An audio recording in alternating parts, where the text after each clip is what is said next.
Jam TV show 132.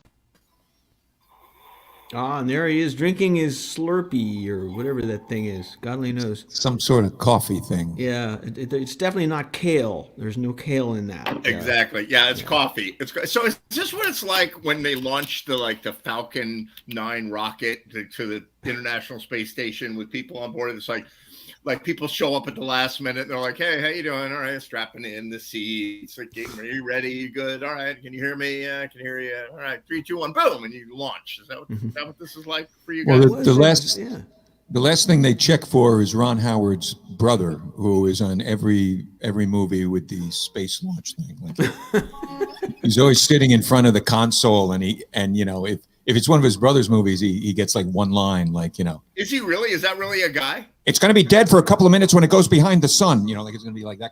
He's got that one line. That's his only line. Is that Ron Howard's brother? He's actually, he's a, physically by Hollywood standards, he's grotesque, but I'm sure he's a perfectly Randy Quaid and Dennis Quaid, right? Like you got the which one's less good-looking brother, but he's funny. Sad to say, Randy Quaid is like George Clooney compared to what is his name? Clint Howard, I think is his name. Clint Howard, ouch! No, he's in every freaking go to IMDb sometime and just look at, and he's always like, he Apollo 13, of course, he's in Apollo, he's just sitting there and it's like, I don't know, the thrusters don't seem to be blah blah blah, like some sort of. Like the heat shields don't hold them. That's what it's like behind the scenes. Behind the scenes at the show, for those of you who do not know, behind the scenes at the show, it's like, all right, can you hear me? Do we got it? We good? All right, I gotta go. Right? It's in the beginning. I remember when we first started doing this, it was hell. Like the video was all like this, and the internet connection was broken, and now it's like, all right, here, the routine of Jam TV. Don't jinx it. My God, next time it's going to be like a nightmare. Despite the incredible investment of time and talent into what goes into this, it's pretty much, we have no idea whether it's happening until 5 minutes before it happens. Yeah, we just know that it'll be mediocre. That's pretty much all we can guarantee. That's exactly right. That's I guarantee you, mediocrity. The bar is right at 50%. Like that's where we're striving for. That's the goal. The bar is where every frat boy guy at a kegger can make the limbo thing happen. Right. 4 or 5 feet. Yeah. So unbelievable. How you doing, Will Baird? What's happening? I'm doing good. Oh my God, I didn't come with an answer to that. Did you hear the news about David Crosby? No. Let me see. Really? Text from my sister. Well, maybe I've got the wrong person. You have to read it? Like, talk about burying the lead. What happened? I guess David, it says, I guess. Which is, you don't send somebody a text about a famous person saying, I guess this person died yesterday. So, or did he get caught with a gun at an airport? Or probably, yeah. I mean, he definitely, he didn't die yesterday, unless it was reported. Maybe he can, what she said was, I guess David Crosby died yesterday, age 81. Wow. So, that was 81 tough years. He was a pain in the ass, but he was a great freaking musician. That's basically, she says, I'm musically grateful to him, although it certainly sounds like he was I won't go further. Right. Yeah, no, but talk about a guy who like I don't even know if you're like a jerk at everything that you do, but you're amazingly talented. I don't get it. Like he is amazingly talented, but how come he had to be such trouble always? That's exactly what he was. Although he gave a great interview. I mean, because he would just give these questions that were so raw and unedited. The thing about him though is that he gets criticized on a different level. And another guy who was in that famous group who was a complete dipshit, who was Neil Young, and like Neil Young gets a free pass. Neil Young gets a free Right. pass for any of his That's true. transgressions. Yeah. John Lennon gets a free pass for any of his transgressions. There's certain guys that but Crosby, I think I've told this before. I read this book about Crosby, Stills, Nash and Young. And when I was finished with it, I wanted to I wanted to get like that hose down thing that they had in that movie about atomic meltdowns. I wanted to divest myself of any vestige of what I just read, because every one of them was a dipshit, including Graham Nash, who always gets the free pass because he has a British accent. That's so right, you get yes. the free pass for that. I can wear no shoes on stage and be barefoot, violating OSHA guidelines in America. I light the fire. It's like, really? Come on now. But Crosby was, as a vocalist, he was the glue. That he was that inexplicable voice that somewhere much harder to sort of say where he was. Graham Nash was very easy, and Stephen Stills actually sang a lot of the higher parts that you might think were somebody else maybe, but Crosby was always that guy lying in the bushes who made the whole thing just fabulous. And same thing with the Byrds. Yeah, you got to have that one voice that just finds the hole that needs to be filled. Yeah. And they were a big time influential band. When was their big moment? Like 64, 66, Woodstock. their first big moment was obviously Tambourine Man and Turn, Turn, Turn. But in terms of influence, the albums that came after that, 5D, Younger Than Yesterday, they had a big effect on the Beatles. They had, If I Needed Someone, that's all Byrds, that's, if I needed someone to let, and all Right. So, of course, the first time I ever heard that kind of music was the Beatles. So, to me, the Beatles didn't have any inspiration. They just were amazing. But I never heard any of that stuff until I heard Beatles. But so you're saying Crosby, Stills, Nash Young, they were around in '64? No. The Byrds. When were they around? The Byrds. Were. When was Crosby, Stills, Nash and Young? When was that's their like thing? 69. Yeah, okay. 70. 69. And didn't they form right before Woodstock? They formed before Woodstock. They did they did a show like in Chicago. Then they did like Woodstock, and I saw them right after Woodstock at the Fillmore East. I took my sister, rest in peace, my lovely sister, and Lonnie Mack was the opening act. Excellent, like rock guitar kind of guy. Not a guitarist, but just a rock guy. And they were a mixed bag live. Some bands can really do it live, other ones not so much. And they were a mixed bag. You caught them on a good night, they were great. But the problem was there was just so much star power there that the nuances, the fine points, the little things that you might poke holes at, it was just kind of impressive to see them. And they'd start with acoustic guitars, and then they'd go electric. And a lot of bands did that after that, but they were the first group I ever saw. Oh, I just got a text from the original drummer of Mojo, and all I can see is the subject line. It says David Crosby. So we have verification. Okay. David Crosby, absolutely. Who we got? We got somebody in the studio, Fly Music, lurking. and I can't tell who it is. Hold on, let's see who we got. Hey, it's me. This is me. Is that you? It is you. How you doing? I'm doing great. How you been? Doing good. Once again, we have no names. I just Fly want to Music. complain. I know who it is. Look, maybe he wants to keep it a secret. That's all. Man of mystery. That's who I am. Hey, dude in the secret. left. How are you, man? I wasn't even sure if they were Welcome. going to show up. I was like, no, he's gonna.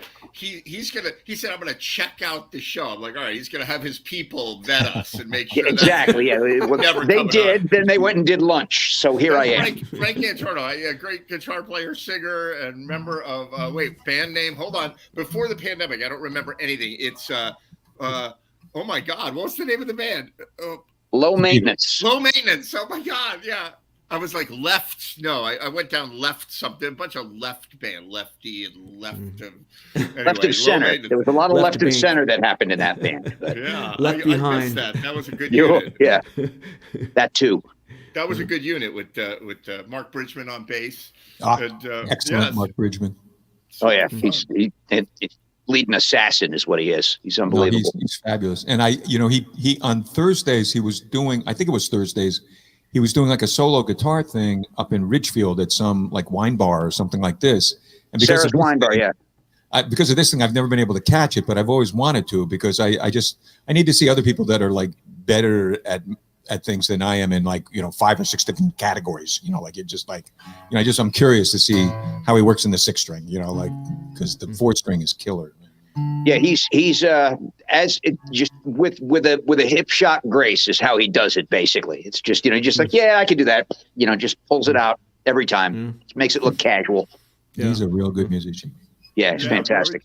Really horrible human being, but a wonderful musician. I'm kidding. Well, if you go to his house, check out the Nazi memorabilia. It's astounding. Oh, really, exactly. A lot of people don't know about it, but it's really good. That's a really heartwarming side of this guy. I want to meet him. You probably. I'm kidding. He's salt of the earth. He's a wonderful guy. I've known him for far too many years, but it's been friends with him forever. He's an amazing musician. He's a wonderful person. Honestly, he's a great guy. I kid. And he collects Studebakers, or he has show grade Studebaker, right? Does he really? Yeah. Oh God, I can't think of the name of it. It's an old station wagon. I don't think it's a Studebaker. It's something else. I can't think of what it is off the top of my noggin. But he was on like a classic car show with it at a car show someplace. That's pretty cool. My father's going to stab me because I can't remember what this thing is, because he can tell what a car was by looking at the gas cap, Unbelievable. Anyway, I'm completely derailing the conversation here. Sorry. Well, good to see you on the show. I don't think you've been on the show before. No, I have not. I saw your name pop up. What happened was, it's an odd reason is that a couple of weeks ago, Facebook changed the way the invite system works for the shows. And so normally it would be like, here are the people you normally invite. So I'm lazy. So I go down the list and I'm like, oh, yep, yes. Oh, he was an asshole on the show. No, that was, I go down the list and I send the invites to, the same old people and people that I would like to have come on who never come on. Like, I just hope that they one day will open their Facebook mailbox and be like, holy God, this guy Ed Train sent me 50 messages in the last year. But they changed the way it works now, right? So I actually have to type in like the letter A and I get people in the A's, right? And so I typed in Y and boop, you pop up on the Y. I'm like, oh, I got to invite him. Like, I never invited him. That's me just hanging out at the tail end of the alphabet with all the other human beings. If you went in that direction, I never would have made it. I wouldn't be here. Thank God you went in the alphabetical. That's very cool. All right, we're gonna do a little bit of a round robin because I want you all to hear each other play whatever. So Bill, start it out. Play a little something for us, and we'll come back and. Oh, I can't, Ed. Okay, I will. I can't stand the pressure now, right? Yeah. Well, there's an Elvis movie on the marquee sign. We've all seen it at least 3 times. Everybody's broke, but Bobby's got a buck to put $1 worth of gas in his pickup truck. We're going 90 miles an hour down a dead-end road. What's a hurry, son? Where you gonna go? We're gonna howl at the moon, shoot out the light. It's a small town Saturday night. Small town Saturday night.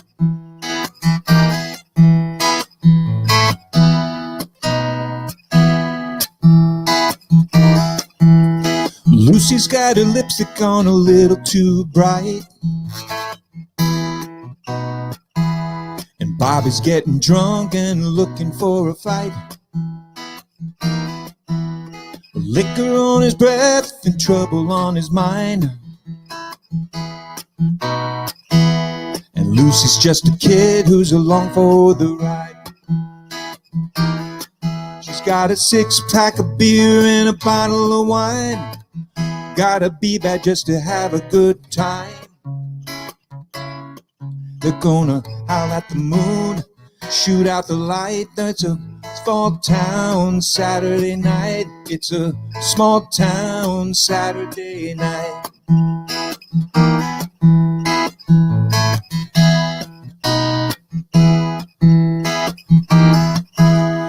Bobby told Lucy the world ain't round. It drops off sharp at the edge of town. Lucy, you know, must be flat. When people leave town, they never come back. They're going 90 miles an hour to the city limit sign. Put the pedal to the metal before they change their mind. They're gonna howl at the moon, shoot out the light. It's a small town Saturday night. They're gonna howl at the moon, shoot out the light. It's a small town Saturday night. It's a small town Saturday night.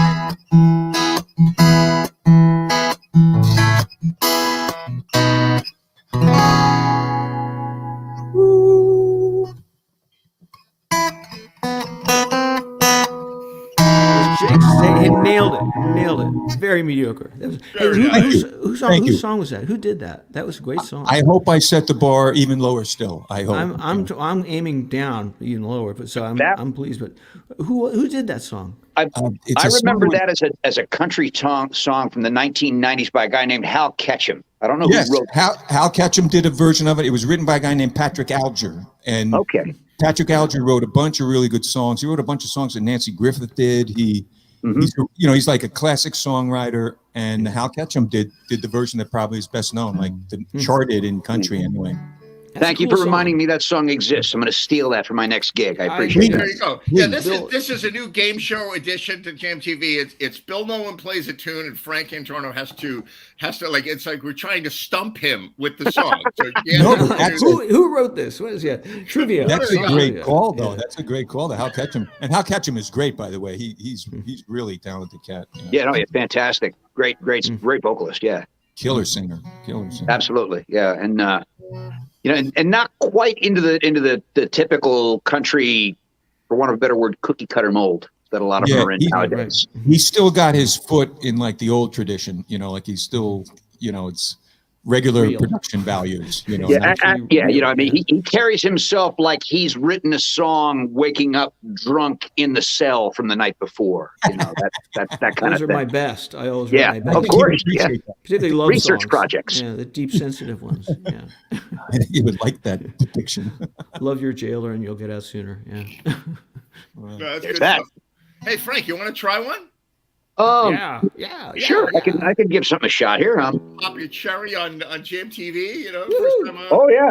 So I mean, I'm doing this off of my phone. This is absolute low rent here. I wasn't planning on being put on the spot, so I'm staring at my lovely board that I didn't plug in. The only one with any real production values. Bill Nolan's really upped his game, but Will Baird is the one to beat. And I need to stop. I mean, I need to stop it and just use an iPhone for a change. It's like he has a lighting team, like today he's doing the desert red background, Of course, and nice. My compliments to the makeup guy as well. That's right. Good job. Yeah, good job, Guido. Yeah. Thank you. God, hair plugs have come so long. Is that coming through? I can't even. Yeah, you sound good. Okay. I wouldn't go that far, but okay. You're too kind and a consummate liar as always, Ed. So thank you. That's all right. Let's try. I've been trying to work this one up for a while. Let's see how far I can get through it. It's an old. Well, you know who it is, I think.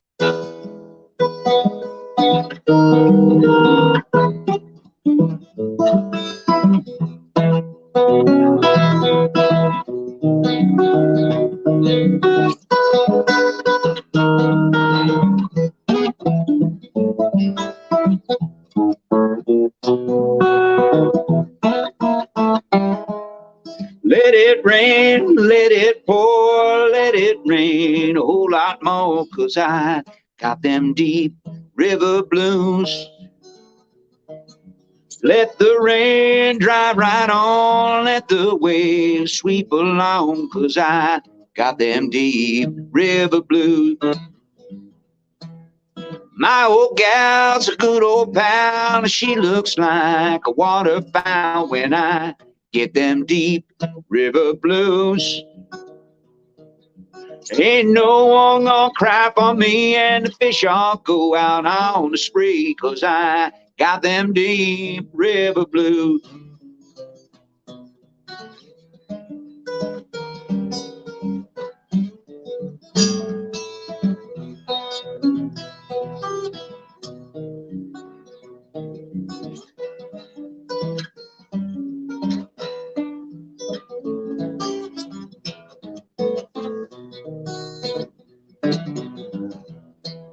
If my boat sinks with me, I go down, don't you see? 'Cause I got them deep river blues. Now I'm gonna say goodbye, and if I sing, just let me die, 'cause I got them deep river blues. Let it rain, let it pour, let it rain a whole lot more, 'cause I got them deep river blues. Let the rain drive right on, let the rain sweep along, 'cause I got them deep river blues.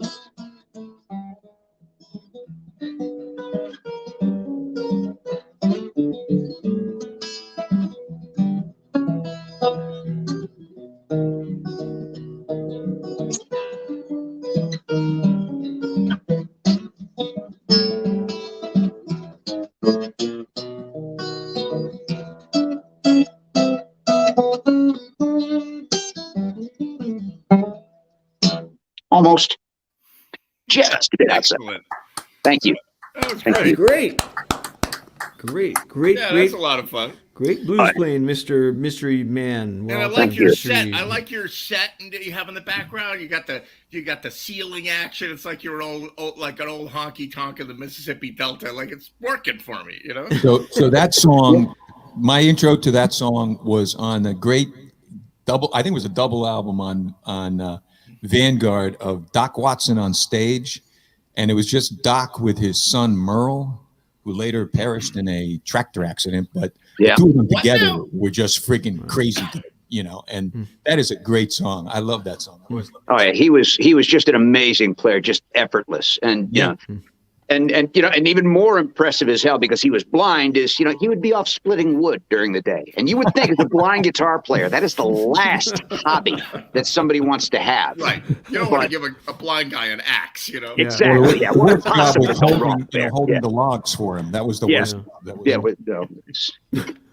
Might have had something to do with Merle's demise. I don't know. But yeah, my exposure to that one actually was back. I used to run an open mic night down in Port Chester, New York, and this guy would come through and was an amazing picker on guitar and banjo, and he would do those kind of songs or do Jorma Kaukonen things. It's just amazing. I would just sit there and just pick my jaw off the floor every night, trying to figure that stuff out. It was amazing to watch. So.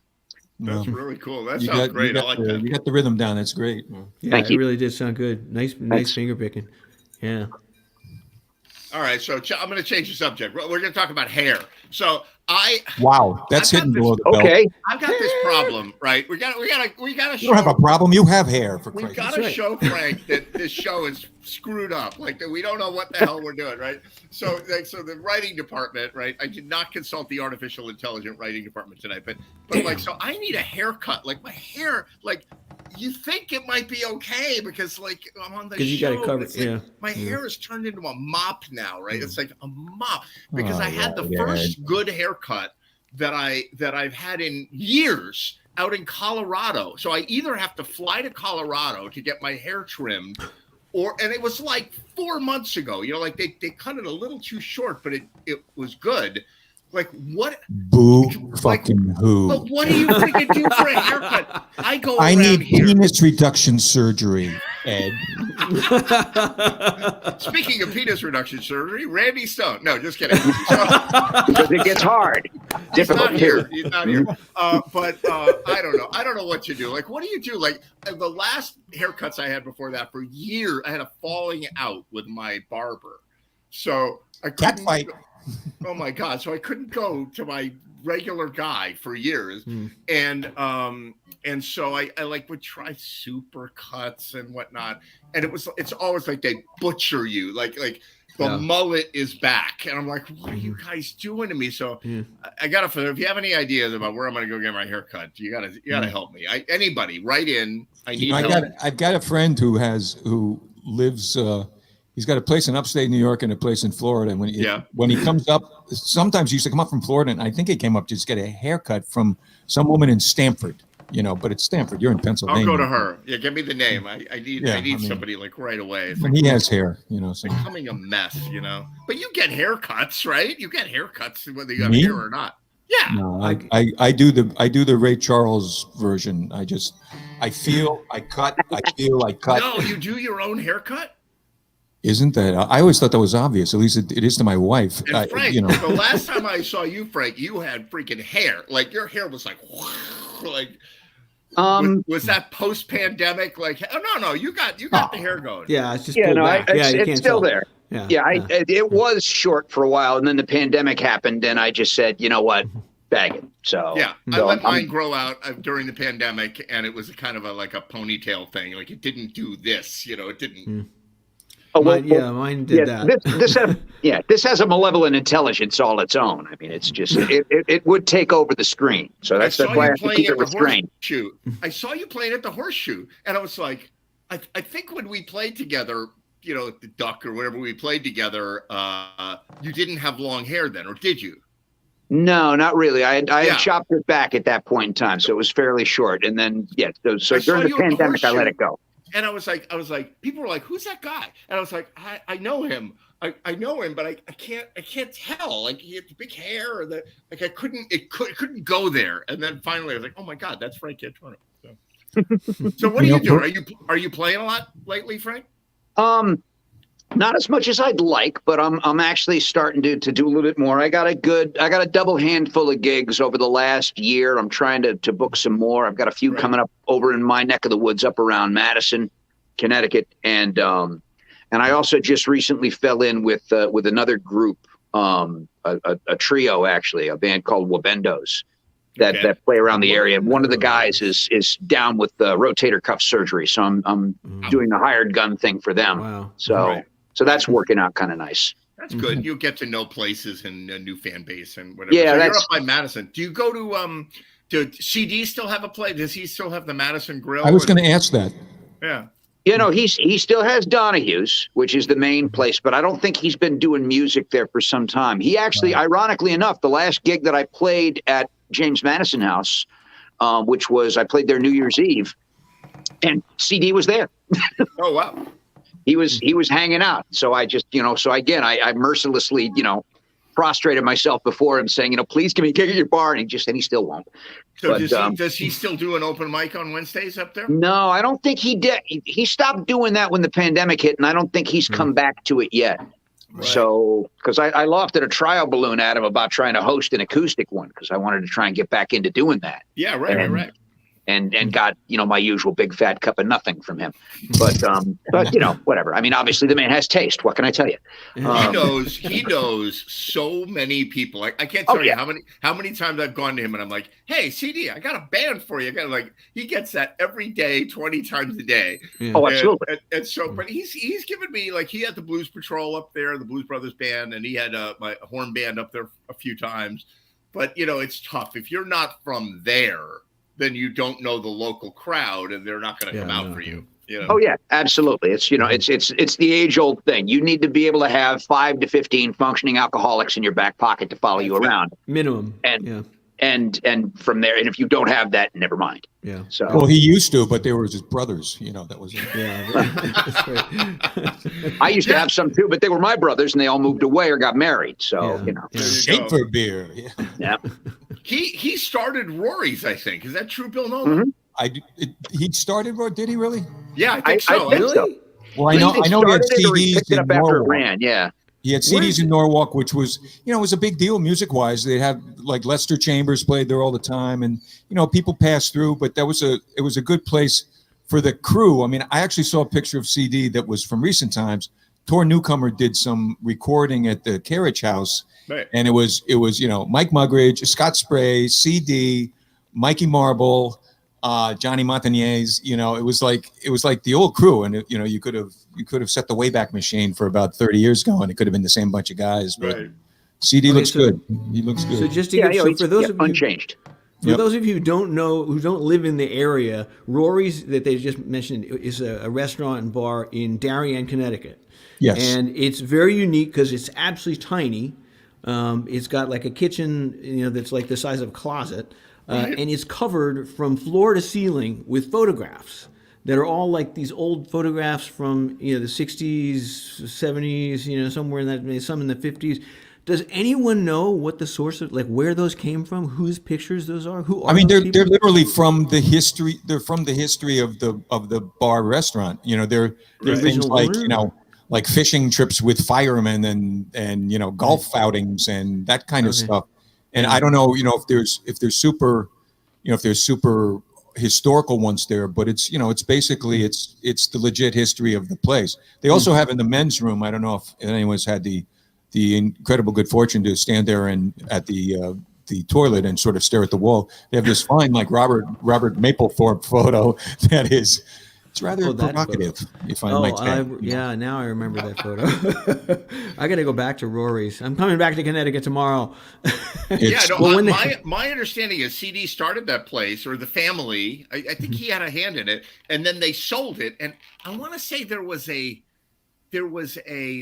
stipulation that they would keep it the way it was, like they keep the menu the way it was, and that did some aspect of that could be true. I didn't know that CD started that. You know, I thought that, you know, CDs that was in Norwalk, which is now where, I don't know, is it like Best Buy or Best something? Buy. You know, it was like something, Costco like something. or was next to Old McDonald's Farm, which became that big, you know. Oh my God, that's where I lived. I lived on Old McDonald's Farm. It was somewhere on that little strip there. There was a guy named Hap who had a piece of it at one point, and you know, well, when they had their fire at Rory's, the Darien Fire Department split into two groups. Half went into the kitchen where the fire was, and the other half got out ladders and started taking down the pictures.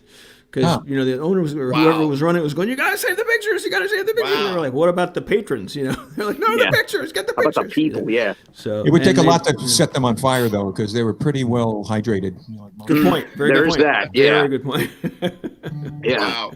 It's a funny place, though. You know, it's one of my favorite places to play. I finally got back in there because COVID, you know, was tough there because it was outside for a long time. And I mean, I played there in like November, and sometimes November is cool. It's like a beautiful day, but sometimes it's like freaking Battle of the Bulge, you know. And sometimes it's winter in New England. Yeah, exactly. You know, so I actually got in there, and I just love that place because they have a clientele, you know, like it's a place where you're in there because they like music.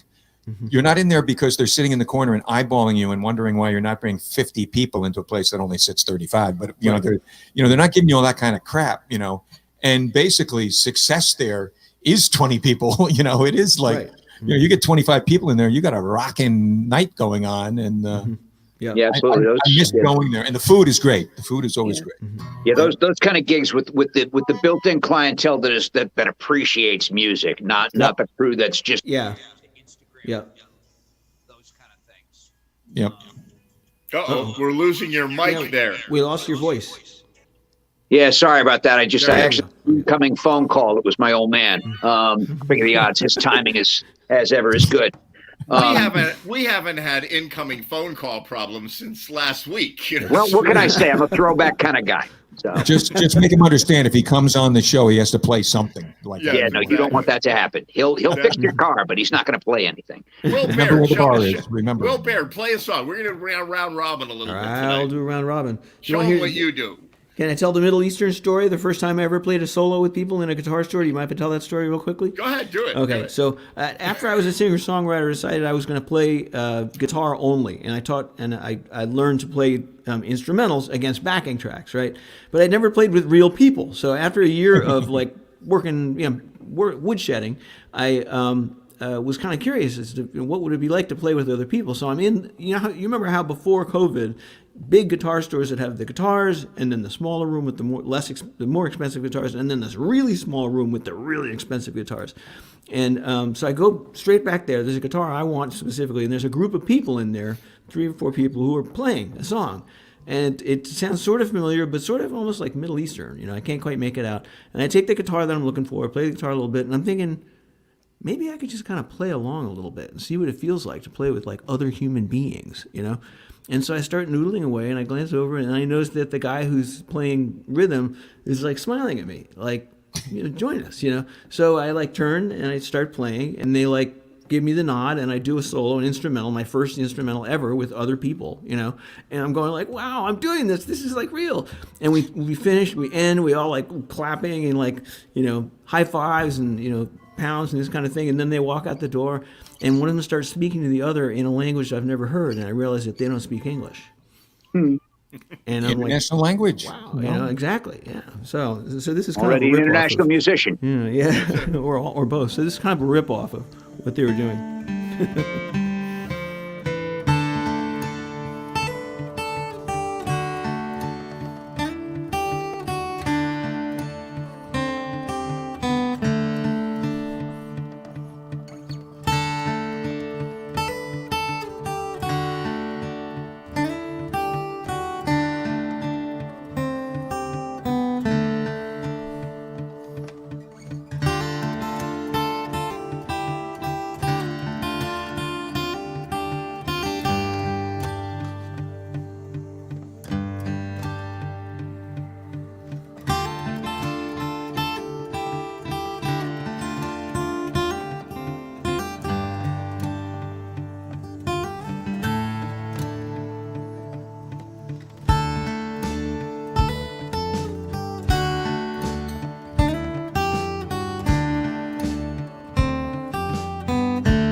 Very Excellent. nice. Thank you. Excellent. Great. Yeah, that's what Will does. Will's not singing these days, so he's become an instrumental artist. Does all That's kinds right. of shows that he's worked up backing tracks and plays that way. So Yes, I've become a mute. Yeah. you become a mute. Unfortunately, he still speaks on the show. Yeah, you know, unfortunately, we're that's working still- our way up to that. You know, full mute status. Only you know. getting- So is that a loop piece that you're using in there, or is that something where you've got the track already in and you trigger it? It's the second, the latter. I've already created all the tracks, put them together into studio recording, and then put it into a pedal. So they're all stored in there, all like 50. I think I have 60 songs now, and I think I'm going to stop and go back and actually make them sound better. And I copied him. So when I heard about that setup that he has, I went and got that. It's a particular looper pedal. It's a Boss looper pedal that's got like 99 slots and lots of memory storage. So you could do a whole show. And so I do an Oktoberfest show at like old people's homes and stuff like that, and care centers and things like that. And I'm not bringing in, a 10-piece polka band, but I can produce polka music and play along on the accordion, and they don't know the difference, so. Right. They're perfectly happy with it. Yeah. They're perfectly Absolutely. happy. Yeah. And it changes the whole, and Will does a lot of care centers and hospitals and shows like that. So yeah, that was the idea. And it's cool. They're different audiences react in different ways, but it's just interesting because it fills out the sound so much that they're like, oh, you're not a band, you're not a solo either. We don't know what you are, but yeah, we'll have you back. Yeah, looper stuff is looper stuff or track stuff. I mean, I don't normally do that at gigs, but for certain things where you're not going to be able to bring a band, there's a $150 budget, $100 budget, or whatever it is that you're not going to bring a band in there. Right. And I remember when I first started hearing looper acts, and I mean like the looper acts where the guitar player play. I know you do some of that, right, Frank?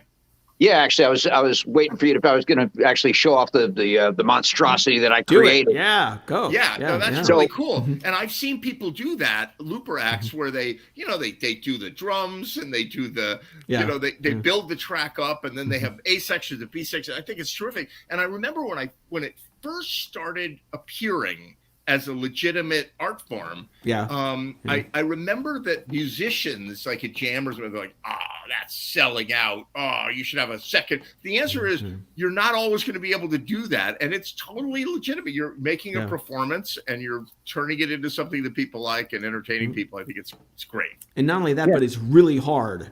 Well, absolutely. I was just about to say the same thing, especially if you're doing the loops on the fly. One of the things that those do is they prove very quickly how good or how bad your sense of rhythm is. That thing is accurate. And if you screw it up, it'll say, you did that there. You did that there again. And and it exacerbates the whole thing. So you just amplify your mistakes. You amplify exactly. Oh, I was playing in Harvard Square, and I was playing for the first time, and I was using a looper that actually had a vocal looper as well. So I did some sort of a vocal loop at one point, and then this car horn starts blowing. And every now and then it blows, and then it blows again, and I'm thinking, who the fuck is doing that? And I finally stopped the song, and the car horn stopped, and I realized I had recorded it in the loop from the Was it at least on a downbeat? It was a bus going by or something. Sorry, people. Yep. No, exactly. So the rig that I have, and actually the next time, maybe next week, when I come, I'll actually set this whole deal up. Yeah. But this right here is the monstrosity that I have. What am I looking at there? Yeah, I can't. It looks like an engine. So we got a piece there, which is a Helicon harmonizer pedal. Oh, those are great. Yeah, those are really good. Which is a fantastic piece of equipment. Very versatile. And then I've transmogrified all the rest of it from my guitar, my electric guitar rig pedals, and then I've got that same Boss loop pedal that you've got there. Yeah, that's like a double. Yeah. Do you know how the 2-channel? Do you have to climb a step ladder to get up to all those pedals? Or that's a lot of pedals. I have it. I'm in my basement, and I just, because my stuff doesn't like to swim, most of my equipment I have up off the ground when I'm not using it. This is a general best practice. Like you can see behind me, I got the drum set on a little riser. Yeah. Everything else, most of the stuff in here is on wheels because it can't swim. Yeah, that's exactly it. I was doing a gig at the Stonebridge I'm sure you know that. You live up that way, I guess, in Milford, the Stonebridge. And it started, we were under a tent outside in the summer with like a 10-piece horn band. And it started to rain. And all of a sudden, I don't know what it was. I think the creek crested. And there was that much water on the stage. And the power, so guitar players are like grabbing their pedal boards or whatever, the drums, lifting everything up. But the power strips were underwater. Oh my God. And we were playing, and the power strips, and we're standing in the water, and the power strips are like that far underwater. It was like, oh God, this won't end badly at all. Yeah, that's right. Yeah, that's right. What could go wrong with that? What could possibly go wrong with that? Sweet Jesus. Of the fool things I've done, yeah. The crazy gigs that we've all had, Yes. freezing and hail and lightning and. I had a dance gig at the Bellhaven Club in Greenwich, and they had this kind of concrete dance floor outside, and one of those shell, the stage had a shell background to it. So at that time, I was playing, and my bass player, we were both playing Travis Bean guitars, which Travis Bean's had like this industrial freaking aluminum for a neck that went through the guitar, and then it was like this koa wood. The thing weighed like 8 million pounds, and it was literally like the guitar that you should have post-apocalypse. It was just like nothing would get it out of tune. The thing. Yeah. But we're sitting there playing, and we're looking over towards Long Island, and the clouds are coming, and then you see like lightning and stuff, and you're coming, and we realize we're both holding like lightning rods. That's right, giant iron holding, let's see what, it's like if Ben Franklin were playing an electric guitar, this is what he would have been playing, and they actually moved the gig inside, but it was like, it was the bad instrument for the bad time, Yeah. It makes a golf club look really safe compared to that, The great Lee Trevino line about getting hit by lightning playing golf, and he said, when the lightning strikes and I'm on the golf course, I just hold up a 2-iron because even God can't hit a 2-iron. Right. That's a good one. That's a good one. I once was playing in Greenwich. They had like a Greenwich food fair or something where all the restaurants had things set up on the sidewalk, and you could go around Greenwich and try all the fancy things for one low ticket price of $200 or whatever it was. And the Blues Patrol, the Blues Brothers act that I played with, was playing on the street outside. And we're playing. I'm always the one who's like watching for I've got the weather radar up on my iPhone. Like I see the storm coming. I'm always the safety officer, safety officer. Wet blanket. And it was a beautiful day, and there was nothing on the radar. Everything was good. And I see a spark out of the corner of my eye, like a flash. And I'm thinking, somebody must be taking a picture. And I look over and I see like a spark floating down. And I was like, so I look up and we were on stage on the sidewalk, and there was a telephone pole right in the middle of the stage. Like it was coming out like, right next to the singer, whatever. And the spark was coming from the transformer. It had one of those big transformers, one of the big ones, the things that you see explode on the news channels. Yeah. And so I look up and I see the wire. This has happened to me before. I see the wire going on the side of the transformer. So I smack the Elwood, right? The Elwood character in the band. And I'm like, stop the song, right? And he's like, what? And I'm like, stop the song. We got to get out of here, right? So it's getting worse. Like now little sparks are raining down. So we get off the stage and the transformer explodes. Oh my God. It goes boom, and there's sparks raining down, and the fire trucks are there, and the police are there. So, I saved us all from. That's awesome. Wow, that's a hard story to beat. That would have been, that would have made for a good show, though. Like if you. But I got a second story. I was at Georgetown Saloon. You guys go to Georgetown Saloon back in the day? Back in the day, yeah. Right, and it's right on the street there in Georgetown. And in the only street in Georgetown. The only street in Georgetown. And there are power lines that run along the street, whatever. And I was parked. I'm notorious for I want rock star parking. So I'll get there an hour and a half early and wait. So I was right in front of the door, literally, you have to go by my van, my ugly minivan to get to the door, right? There was a little path that went by it.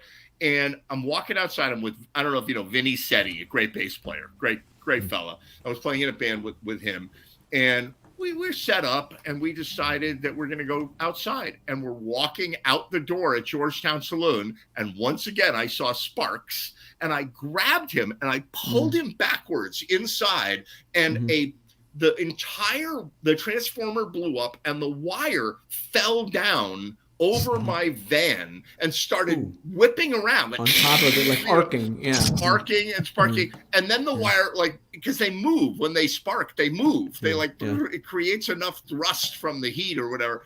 And it moved, and it was under my van, right? Right. And like, you don't want to touch the van, you don't want to get in, whatever. And then the insulation on the wire, it was like the cable was like this, right? The insulation catches fire, right?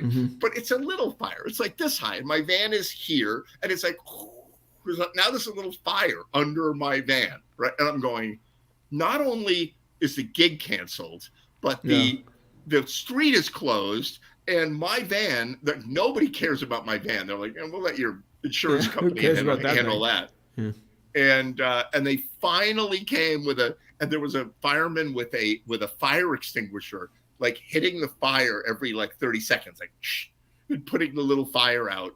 Was that your painting van? Was it that van? With his pinky finger? No, not that. No, it wasn't that. It wasn't the surf van, the jam van. It was like an old crappy minivan. But at the time, like that was my car. That was all you had. Yeah. It had my to say nothing of the equipment that might have been in it. Yeah, it had stuff in it, and I was like, oh God, my life is over, and we didn't get paid for the gig, and. Well, what have we learned from this? I think what we've learned really, if the weather is somewhat inclement, don't get a gig with Ed Train. I was about to say, you stay away from Ed and light poles at the same time. He's got some weird magneto thing going on. I'm doing a picnic for AT&T. No, don't go. Don't take that gig. Go acoustic and stay inside. Yeah, go Electrical Workers Union 225. No, thanks. I'm busy. Oh my God, Bill, play another one, Bill.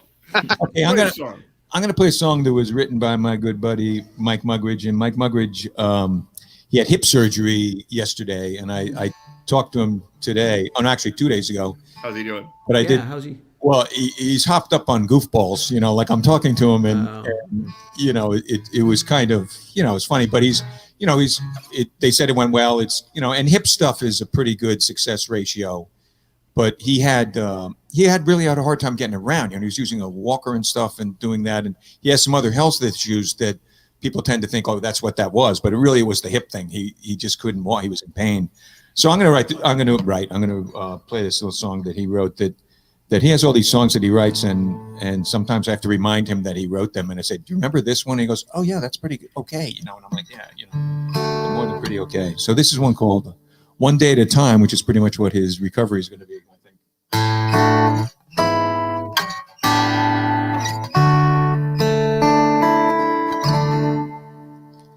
Tomorrow is out there where the mountain meets the sky. It's a scary old thing, though I do not know why. I try to face what is coming, do the best that I can. I'm a sinner sometimes, but I'm not a bad man. A sinner sometimes, but I'm not a bad man.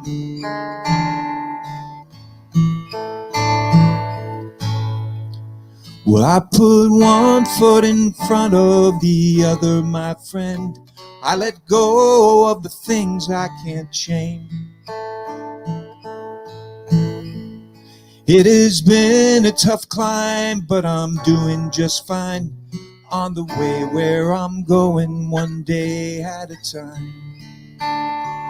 On the way where I'm going, one day at a time. Yesterday's not something you can grab a hold of. So I find a fine lady in a thing called love. Through the night will come when you elect me someday. I will be ready when God says it's okay. I will be ready when God says it's okay.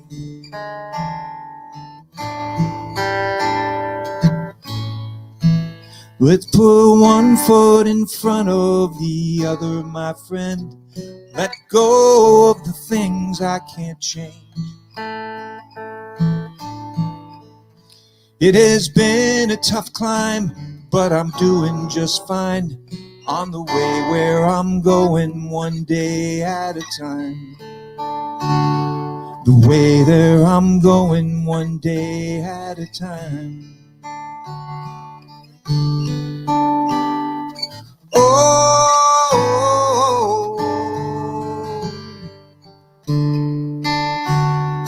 oh, oh.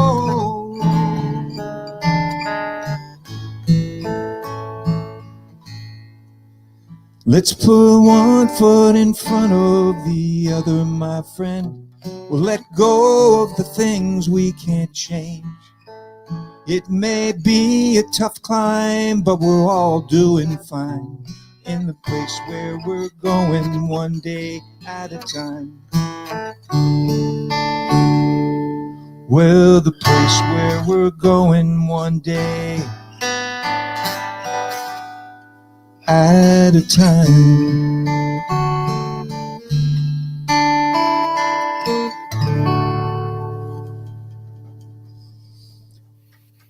Yeah. Bill raises the bar. Very nice. Very nice. Yeah, he's a great songwriter. He's a really great songwriter. Yeah, that's good stuff. Frank, play another one. Bill Nolan said last week, he said, we don't do enough music on the show. Let's have some music tonight. Like, I'm like, Tonight really drowning people in it.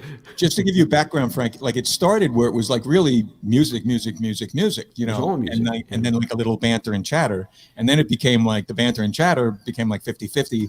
And then I just felt like within the past couple of months, it suddenly became like, you know, the David Susskind show, you know, or something. It was Now, just Mr. like, Nixon, how does it feel? Inside the actor's Be studio. impeached? that's right, right. exactly. And I'm that guy, right? Yeah, that's right. That's It's gonna do really true. impressions, When we started Jam TV, you know, it started, you know, when was it? March 13th, 2020 was the date we all had gigs on that Thursday night or Friday night, and that was it. Like the next day we shut down the lights went out. and it went on and on and on. And so I want to say a week later, Jam TV got going, and it was a place where we could all just hang out and be together. For the 3 weeks while they closed the restaurant, wipe the table down. Like it was supposed to be like the whole pandemic was supposed to be a month, maybe. Right. Yeah. Sure. And then Just to figure this out. Right. Right. And then Anthony Fauci came out like in April, and he was like, "Don't kill the messenger. It might take 8 weeks to fix this. Flatten the curve, right? Just wash your hands a lot. Wash your hands." And That was what, 15 years ago, right? Right, exactly. It's like I did not have gray hair back then. And so we started Jam TV 100. I mean, we missed a few weeks, but you know, well, the joke too at the time, we made a joke saying that it was going to be 80 weeks, and that was the goal. high-end joke. Yeah, that was yeah, supposed to be 88. superfluous. You know, it was supposed to be like hyperbolic. You know, like it's going to be 80 weeks. Yeah. Oh, what could go wrong? Yeah. Yeah. Sure, that'll happen. And this is what, week 131, and we missed a couple. 132 this week, and we skipped a few, so it's like 135, 140 maybe. Yeah, technically, yeah. And so we kept this thing going, but when it started, we did 4-hour shows, 7:30 to 11:30, and there was a physical limit. Like they wouldn't let you stream more than 4 hours. You know, like they would restart the show. And we used to do music videos. I'll play one for you before you go. We used to play do collaborative videos where people would at home, they would play to a backing track and we would edit it together, you know, on the screen. Right. We did there were 3 competing production companies, and we did 50 videos so that people who didn't perform live could be on the show. Right. And, you know, and be able to play together and that sort of thing. And then when the pandemic, it's still going on, but when it sort of normalized, we're like, why would we not keep going? You know, so we do 2-hour shows and we have fun and whatever. It doesn't matter. We got viewers all over the place. We got a big viewership in Asia, Thailand, and Korea. I think our friend from Korea's watching. Well, that might explain why I keep. They think we're a boy band. That's a funny thing. Yeah, exactly. I keep getting. We're a K-pop band, right? Okay, perfect. So I'm not blowing the demographic with that then by showing up here, am I? Right? Oh man, you would be astounded at how little we pay attention to demographics or anything else here. or viewers or listeners we don't even really pay much attention to each other. Okay, I've met Ed. I did. Yeah. So you're not. Oh dear. All right. So now I got to think of something to play here. Crap. Yeah.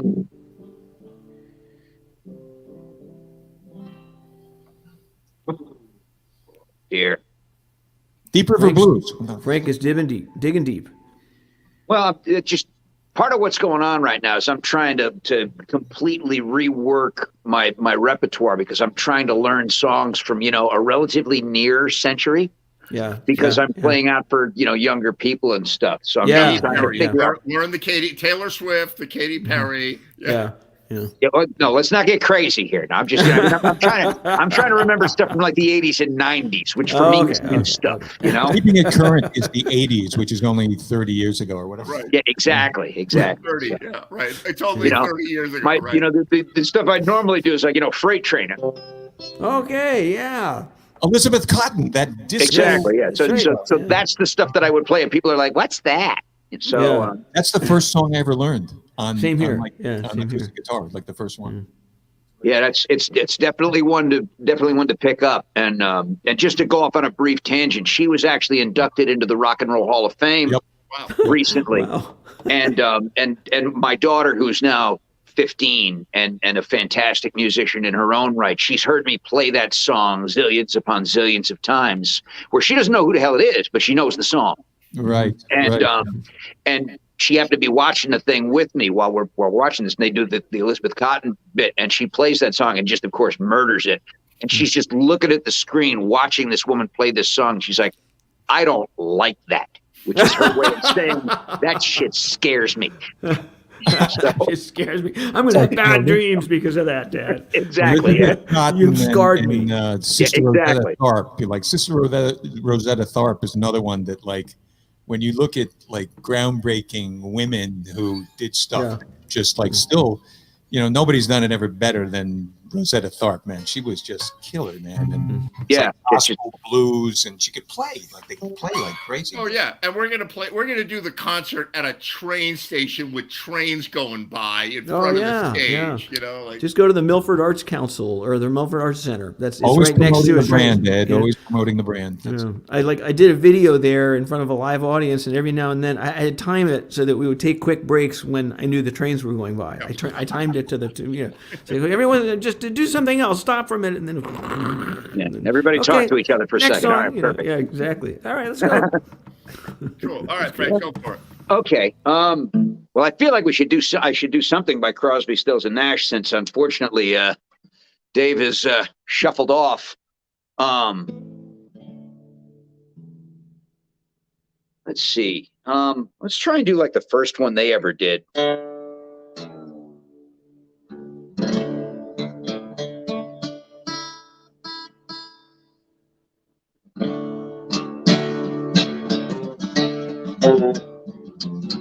In the morning when you rise, do you think of me and how you left me crying? Are you thinking of telephone and managers and where you got to be at noon? You are living a reality I left years ago. It quite nearly killed me. In the long run, it will make you cry, make you crazy, before your time. And the difference between me and you, I won't argue right or wrong, but I have time to cry, babe. You don't have to cry, I said cry, my baby. You don't have to cry, I said cry, my baby. You don't have to cry.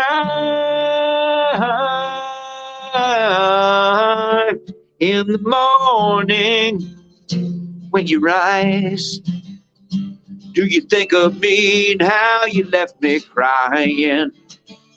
Are you thinking of telephones and managers and where you got to be at noon? And you're living a reality I left years ago, it quite nearly killed me. In the long run, it will make you cry, make you crazy and old before your time. And the difference between me and you, I won't argue that you're wrong, but I have time to cry, baby. You don't have to cry, said cry, my baby. You don't have to cry, said cry, my baby. You don't have to cry.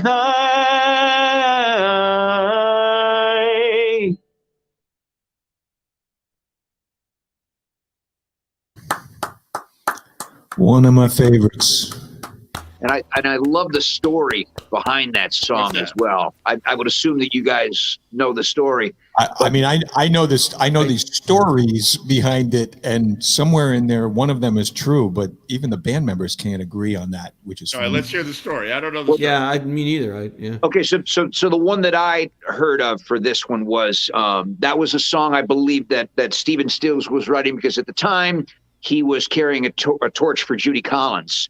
right. And they were all living in that area in the valley that they did Laurel the big Canyon. Yeah, Laurel Canyon. That's in the canyon.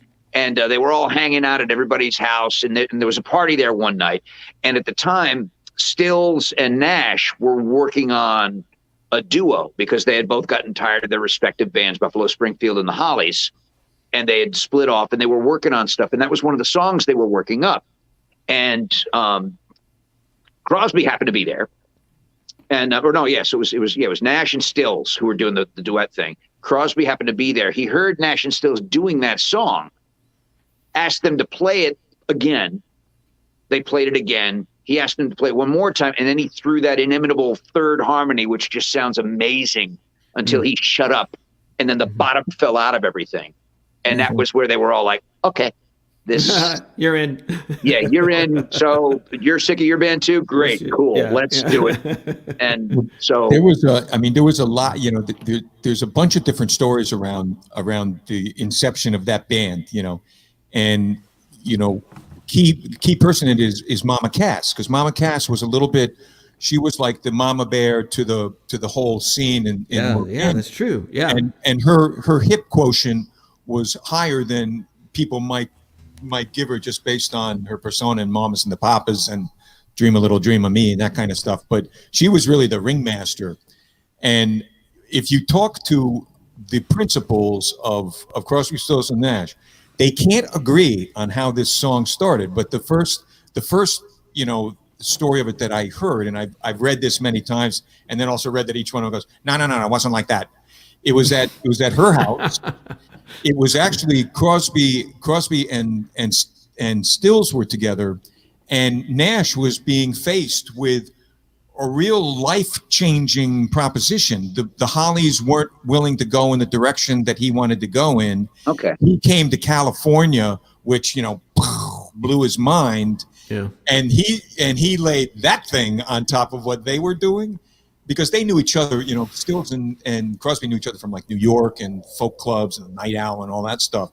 Okay. And it was Crosby. But again, you can talk to each one of those guys and they'll say like, no, it wasn't at her place. It was at Graham Parsons, blah, blah, blah. No, it wasn't. Yeah, right. Yeah. Like here. But that's the first story that I ever heard about it, was it. And it seems to make sense because you see a lot of photos of parties at her place, you know, and it's like, it doesn't matter. It's like you sit there and you hear that. And honestly, you know, I'm the hugest fan of like the Everly Brothers and the Louvin Brothers before them. But it's like that blend, that thing, what they did, it just accelerated like a whole thing. If you love vocal music, and I do, and that was what a collection of guys, you know, like what a great sound they had, particularly. Oh, absolutely. Yeah. Particularly when it was the three of them. I preferred the three of them to the four of them, but. It was an amazing alloy, no matter what way you do it. But definitely adding Young in there definitely added a little bit more magnesium to the mix, for want of a better term. Yeah. With a little of, you know, coal tar on top of it, and yeah, touch of benzene. Yeah, why not? I actually think that, you know, Arif Mardin, you know, who was at Atlantic and Springfield were on like Atco, you know, I actually think that he might have put Stills and Young back together again to cause a fire, like to somewhat, how will this really goose this thing, like will it, and it's hard to dispute the success of the thing, and aesthetically the success, artistically the success, but it's we were talking before you came on. I read this book about Crosby, Stills and Nash and Young, and when I was finished doing it, I felt unclean. I gave it to a friend of mine, and I said, Eddie, would you like to read this book? I don't want it back. I don't ever want to see it again. Please take it. And it was just like all four of them, because Crosby gets the worst rap, but all four of them were just complete pricks. They were all horrible human beings, 100%. Yeah. Even Nash, like. Oh yeah, it's so funny, and they're all like, "Our house is a very nice." Like saccharine and whatnot, but they were all frontmen in a band. You get four alpha males in a room. It's never going to end well. Very good analogy. Yeah. And how did that happen? Did the record company do it? Like who? Like they were obviously things. They were amazing artists in their own right, and they were out in the scene. And the record company maybe said no. It was literally it was as you said, some variant of them getting together in the backyard of some place in Laurel Canyon and just finding a synergy. And believe me, there wasn't like there were a lot of contractual issues. They had to get the Hollies out of the Hollies contract, out of the Byrds Columbia contract. Luckily, he got kicked out of the Byrds, so I think he was free. And they played at Monterey Pop, and Crosby sat in with like Springfield, much to the chagrin of the Byrds, and they were like, F you, man. And I think that's when they kicked him out of the band, and that again made him available. But it was more organic than that. It wasn't like, wasn't many bands after that were put together, Well, I mean, I don't want to play all. I don't want to get all conspiracy theorist about it, but I mean, it really does seem a bit too good to be true that like the first gig was Woodstock. I mean, that's just a little. Yeah, I could have sworn that I had heard that was like their third gig, and they did like two or three sort of troubadour kind of things or something. Yeah, and that they kind of this is our first gig. Well, they played in Chicago before that, and then there was some gig at like an Esalen Institute, like in Monterey or Big Sur or something. And you see a lot of photographs of this, and it's like, I mean, it would have been. I was just a hair too young, but it would have been fun to be out there at that time. Oh, absolutely. Yeah. But my point is that round about that same time, you had because a couple of years prior, you had Cream breaking up, which was ostensibly a supergroup. And then you had people that basically nudged Clapton together with Steve Winwood, and that so that whole thing was kind of coaxed by A&R people to turn into Blind Faith, and then it would turn into an album, then it turned into a tour, and then and Clapton, who was trying to run from being a guitar hero, was all of a sudden back on stage being a guitar hero. Yeah. Well, I think even that band, even Blind Faith, was an organic thing. He always wanted to play with Winwood. Who wouldn't want to play with Winwood? God, the guy was a monster. So he always wanted to play with Winwood, and they had Rick Gretsch on board. The key moment in the demise of Blind Faith was before they got together, when Steve Winwood brings Ginger Baker home with him for rehearsals, and that's exactly what Clapton didn't want. Like if they had gotten a different drummer, maybe that group would have gone longer. But what happened? They went on tour with Delaney and Bonnie, and Clapton was looking at Delaney and Bonnie and saying, these are real musicians. These people are like they know what they're doing. Demigods. Oh, no. They're like musicians. Jim Gordon on drums. And he pinched them all for like for Derek and the Dominoes. Stole the whole band. Yeah, absolutely. But Rita Coolidge, Jim Price, Jim Keltner, like all these guys that were in Delaney and Bonnie. They were but if they hadn't brought Ginger Baker there was a tremendous amount of promise for Blind Faith, because. Those I understand. Ginger was such a people person. I mean, he's a good guy. He's maligned. He's maligned. Yeah. I read a book on Brian Jones. And Brian Jones doesn't get the full credit for what he should get for the Stones. He started the Stones. He had 150 gigs under his belt when Jagger and Richard had 0. He was the guy that really brought the blues influence. He was really the guy who created that template of white British guys interpreting urban and country American blues, and he turned was it in there on the into ground floor with Alexis Corner. Absolutely. yeah, and he turned it. Yeah, Alexis Corner. I just saw a video of Long John Baldry, like Rod Stewart, Julie Driscoll, Jeff Beck. Like, it was like this weird fucking thing of like just the tops of like the blues people in Great Britain. And I mean, they were so brilliant. Like how they, if you listen to Skip James's "I'm So Glad," and then you listen to where Cream took it, it's like, it's so interesting what they did with it, and Absolutely. Spoonful, Robert Johnson, you listen to him, you go like, really? That's only one guitarist, but he's doing that thing. And then you listen to what they did with it. It's freaking brilliant. It's different, but it's brilliant, And I mean, the Brits had it down, and I mean, it's a shame. Clapton went out with Winwood much later, and it was the best I heard of Clapton since he switched to friggin' Fenders, other than Derek and the Dominoes. It was like, it wasn't that, I don't know what, I got no problem with Clapton. Why should I? Who the fuck am I? But the bottom line is Winwood brings it out of him, because Winwood, pound for pound, Winwood, Stevie Wonder. I don't know. There's like about 5 guys that instrumental, right, or perform. Yeah, they do it all. Yeah, Get the whole package. Absolutely. Mm-hmm. We were lucky enough to see Winwood the last time he came through the area. This is obviously pre-pandemic, and we saw him play up at the casino, and he was in his mid-70s and still was able to hit those notes that he could hit at 19. It's and I'm just sitting there like you SOB.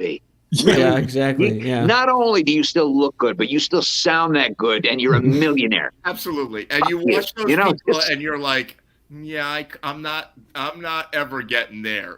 No. Yeah. Well, I mean, he still sings "Can't Find My Way Home" in the original key. And that to me is just, exactly. I have to shift gears here for just 1 second. I think I've spoken to you, Ed, about the fact that I was in Sweden a month or two ago, and Tell me you got the guitar. and this good friend of mine gifted me a guitar.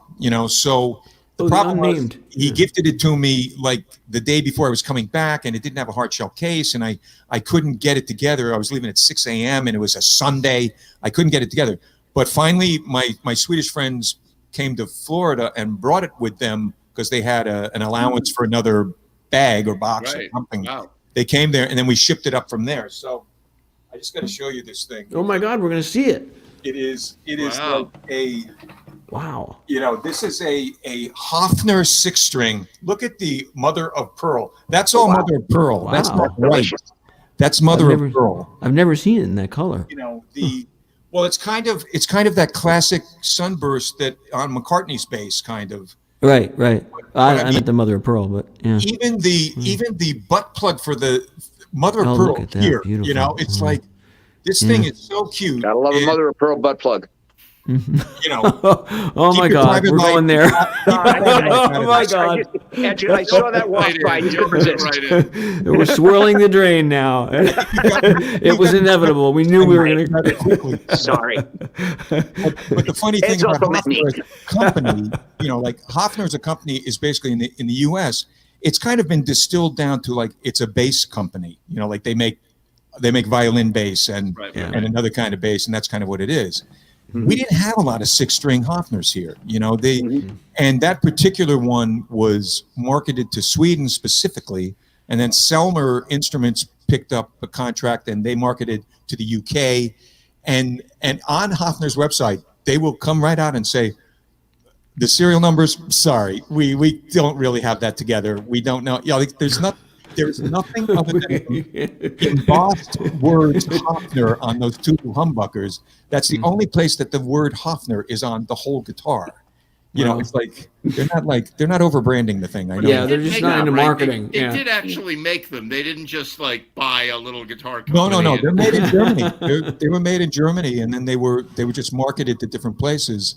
It was the middle name of the guy that was chained to the bench that made it. Right. That's right. Yeah. We will not let you go until you make 100 of these. Yeah. Otto Hofner. The factory was, no, I can't even go there.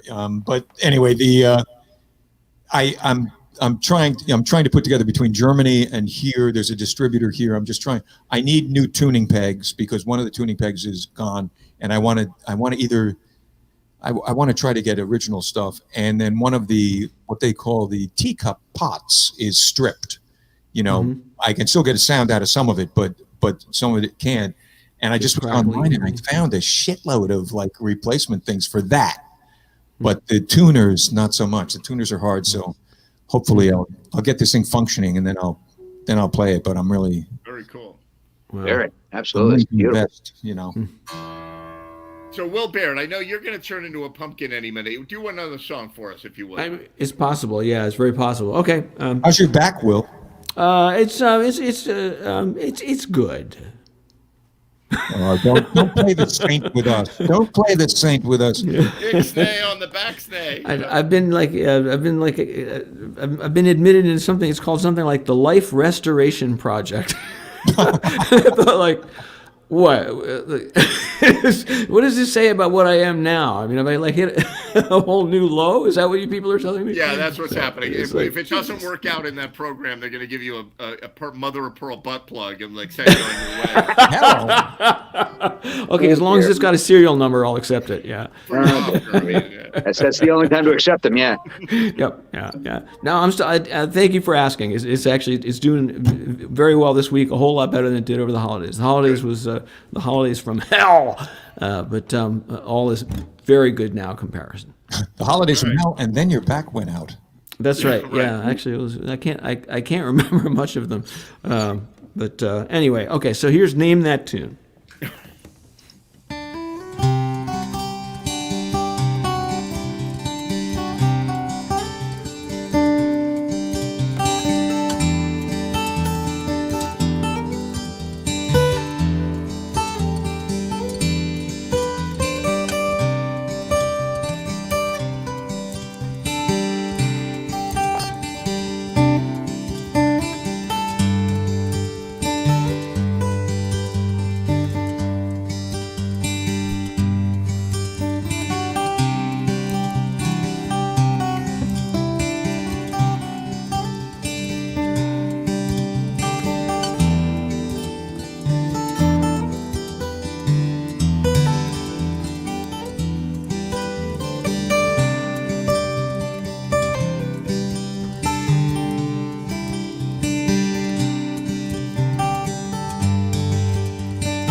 Crisscross. Thanks, Oh guys. yeah, sailing. Well chosen. Alien. Well chosen.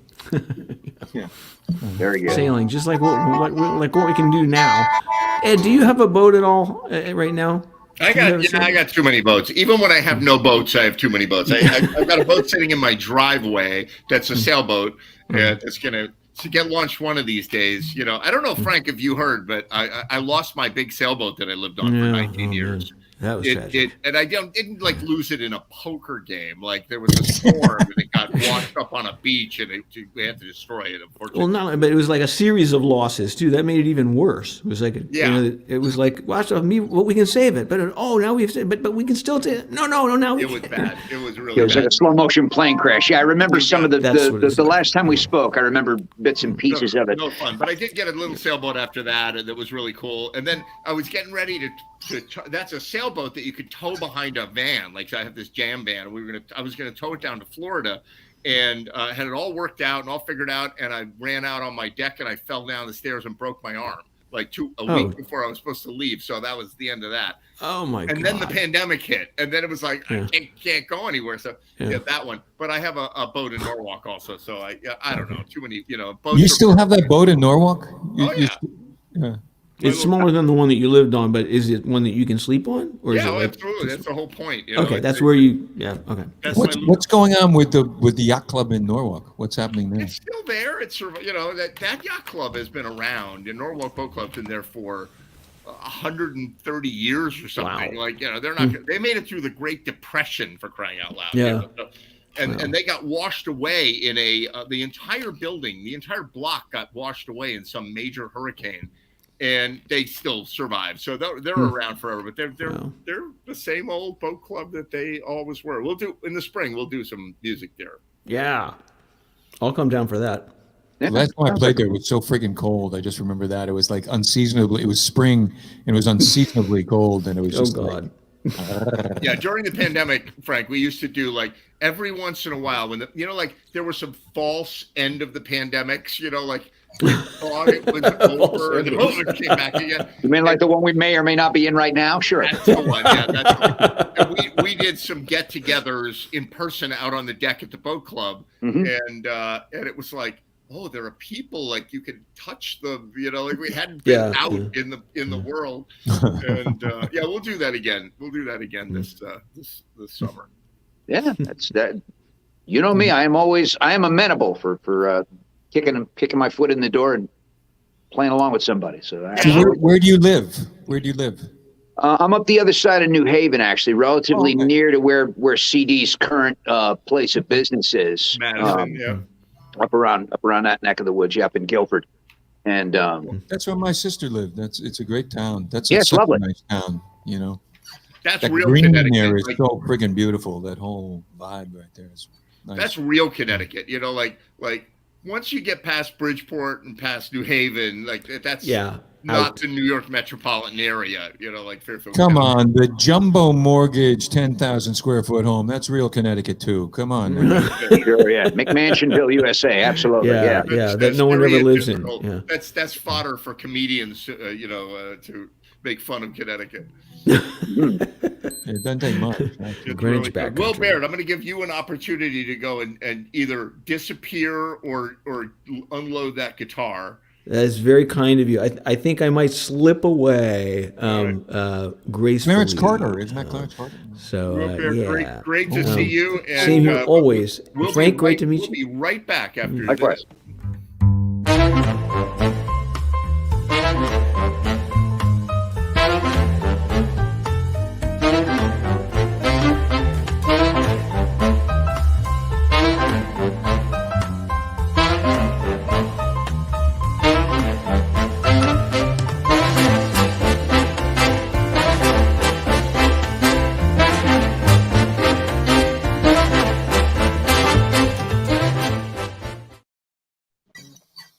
Oh my God, I'm so lazy. Like I'm playing these promos that I made literally the first week of JMTV. like make some new promos, Ed. Yeah, well, it's you had perfection then, so you can't improve on it. It'll be fine. It's okay. I won't tell anyone if you will. It feels so lonely without Will, but on the plus side, now we're only splitting the take on this 3 ways, which is great. There you go. Yep. Right. Exactly. Nice. Yeah. Nice to know I'm a stakeholder already. That's great. Thank you very much. Thank you to the member of the Academy. No, But we're going to do some I'm improvements on the thing, so you're on the hook for that too. So I am Fair happy to say that I get the odd donate. Like in the beginning of it, when everybody was like jonesing to be doing anything, you're like, like I could project myself out of my house, my bedroom, and I could be playing music with people I know and I like or whatever. But now, like the donations have dropped off to virtually zero. I have a few people that still donate a few dollars here and there that give that pay for the broadcast software and that sort of thing. And I'm very grateful for that. But nobody's getting rich on Jam TV, that's for sure. is there like a dollar figure that makes It's literally it $1 viable on a day-to-day basis? Like like tonight, what would you say your expenses are? It probably costs about, maybe $50 a month. $50 a month. Okay. To keep all the little pieces going. And I mean, obviously internet connection, but I use that. Yeah, we can go like telethon on that kind of shit. I think we could raise $50 in a month. I have some very kind donors that every once in a while somebody will be, feeling it. Like by that I mean they will be drunk and they'll be like, I'll send $50. I'm like, oh my God, right? But I've got a few people that give me $10 here and there, give me $20 here and there, and it keeps it going. And of course, all of the excess profits from GMTV go to feeding my 10 feral cats outside. So I thought that was going to go like they go into improving the production of no, it goes to a bunch of like nasty cats that live under your trailer. No. The lighting is a light bulb, like that's the lighting, And here I thought you were going to say like it goes to like recycled guitar strings for Peruvian orphans or something like that. Right. That's what happens. It goes to getting tender victuals for a bunch of cats that would bite your hand off if you actually tried to feed them, Actually, it's really funny. I've got this one cat that I call the Norwegian. They all have names, right? So there's one cat that's been coming to my place. So for Frank, who may not know, I during the pandemic, I got a place out in the Poconos in Pennsylvania. Mm-hmm. And so, I am hiding out in the woods and it's a summer place. And so people aren't really around in my community in the wintertime, and there's a lake and all that, and I'm pretty much alone up in the woods. There's maybe 50 people who stay up there in the wintertime. But in the summer, there's 2,000, and so I become the center to feed the stray cat. So I have this cat called the Norwegian, who's this big, giant, bushy, long-haired. He's been there for like the whole 3 years that I've been there, almost 3 years now. And he just let me pet him like for the first time.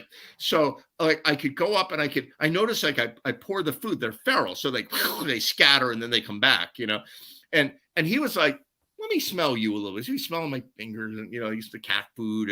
And then I pet him a little, and now I can, like 3 days later, I'm brushing him out, and he's like liking it. And the other cats are looking at him like, he's going to kill him, and they're like, he's not killing him. Like, why aren't they fighting? And I'm thinking, one of these days he's going to turn around and take my arm off because he's giant. He's well, like, what about your indoor cats must look at him and say like, Ed, you don't know what you're tampering with here. Well, they look out the window. They look out the window while this is happening, and they're like, oh my God, he's touching that, And then like on any given day, I'll be out feeding the cats and there'll be like 2 giant skunks over there, and there'll be like a possum and some raccoons, and they're all looking to get in on the food. And so it's quite a zoo out there. But so I buy a big bag of cat food, a 45-pound bag of cat food at Walmart, with the extra winnings. Nice. Well, that's very very philosophical of you, and that's good. And also keep your cats in line too, because they're watching you feed the wild animals. So you better be nice to them, or we're going to be out there with those guys. You're out. So hit the bricks. It's really just quite a menagerie. But the Norwegian is like, he doesn't have a tail. Like he got in a fight with somebody when he was younger, and they bit his tail off. Like that. Yeah, that was a near escape, is what that was. His name shouldn't be the Norwegian; it should be Lucky. Coyotes. There's an underfed coyote going that much, just that much, with a tail caught in his teeth. Yeah, exactly. Yeah. You know, back in the days when humor was delivered on Xeroxes of things in inter-office stuff, you know, there was always this one that used to crack me up. Like, missing one cat, one leg, blind, nothing. Answers to the name of Lucky. Yep. Yeah, I actually have a manila folder of my father's things like that from back in the day, and approximately 6% of those things are the only things that can see the light of day. Yeah, right. That was, you got to love that. The days of mimeographing, Dittos. I remember mimeographing, when you ran it off, like, oh, we're gonna run this off, and then literally this would appear in movies on occasion. It might have even been in Fast Times at Ridgemont High, whatever, where they literally would pick up the test papers, would be handed out, and you would smell them, because when they were mimeographed, they actually had a scent, which was when you said that. Yep. Oh, absolutely. I'm right there. It's visceral. It's like a visceral thing, man. Yeah. Yeah. How many brain cells died from those mimeographs? Well, yeah. And the texture up of that ink, and it would rub off onto your hand. At least it would for me, because I would write left-handed, so I would end up with a purple hand. Right. Purple Hand. That sounds like a band you put together. That could be a band name. Yeah. You and Prince started. Purple Hand. Purple Hand. So, Bill, play another one for us, Bill. Come on. Okay, I'm going to play one that this is one of those ones where I just sort of had an inkling about 20 minutes before this thing happened. Never played it. Let's see where it goes. Who knows?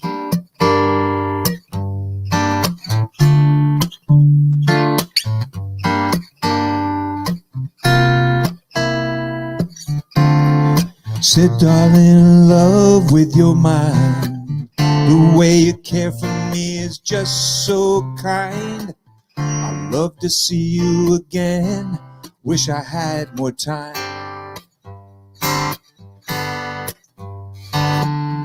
She was laughing as she brushed my cheek. Why don't you call me angel maybe next week? Promise now, cross your heart and hope to die.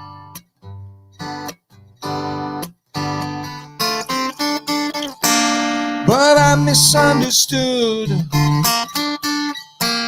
Well, I misunderstood. Yes, I misunderstood. I thought she was saying good luck. She was saying goodbye.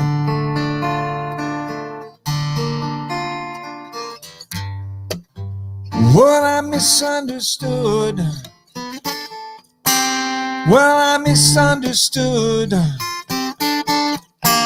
Well, I misunderstood.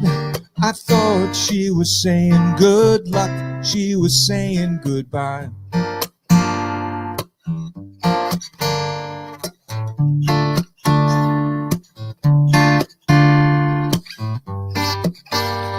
Kids, remember, practice is really important.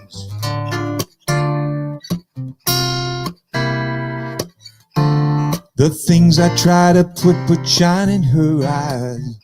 Wire wheels and shimmering things. Wire nights when the whole world seemed to fly. She said, thing that's so unique. When we're together, we don't have to speak. We're always such good friends, you and I.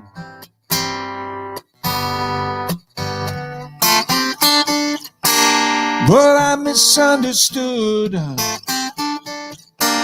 Yes, I misunderstood. Yes, I misunderstood. I thought she was saying good luck. She was saying goodbye. Yes, I misunderstood. Well, I misunderstood. Yes, I misunderstood. I thought she was saying good luck. She was saying goodbye. Was saying good luck. She was saying good. Thought she was saying good luck. She was saying goodbye.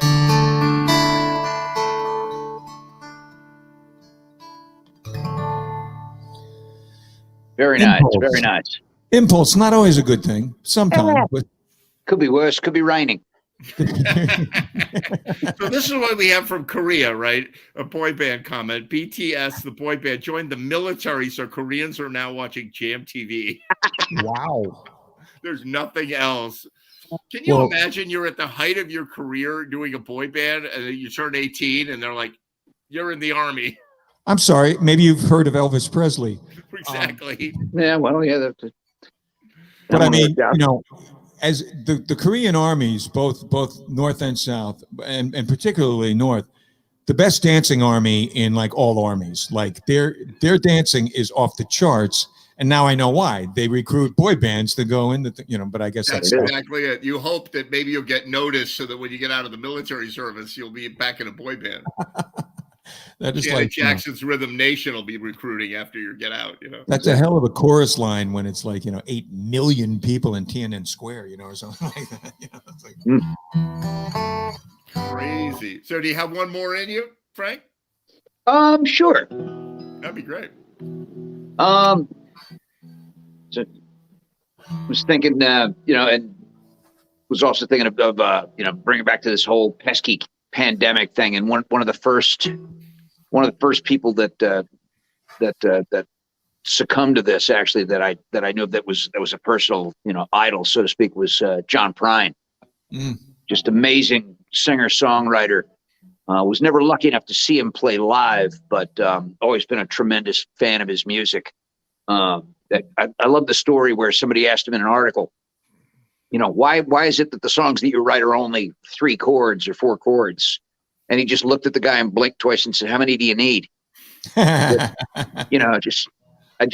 loved his voice, and just, made me very sad that he didn't see through this stuff, because I'm sure his wit and wisdom would have been very helpful through the whole pandemic. But we have the body of work that he did. So this is one of his songs. He actually did this one on Austin City Limits with another guy who we lost all too soon, Steve Goodman. I'm not going to do either one of those parts very well right now, but either way, this is the song. Since it's just after the holidays, it kind of works a little.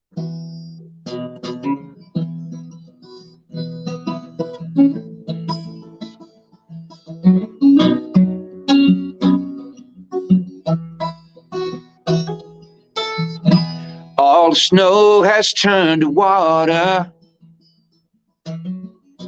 Christmas Day is come and gone. Broken toys and faded colors are all that's left to linger on. I hate graveyards and old pawn shops, for they always bring me tears. Can't forgive the way they robbed me of my childhood souvenirs. Memories can't be bought, can't be won in carnivals for free. It took me years to get those souvenirs, and I don't know how they slipped away from me.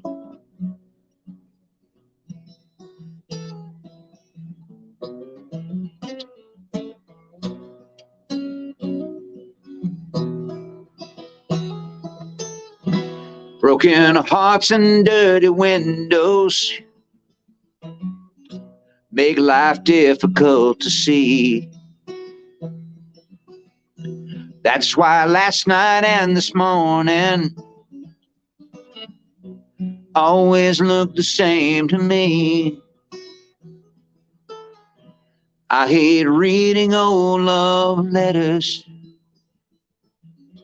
for they always bring me tears. Can't forgive the way they robbed me of my sweetheart souvenirs. Memories that can't be bought, can't be won in carnivals for free. It took me years to get those souvenirs, and I don't know how they slipped away from me.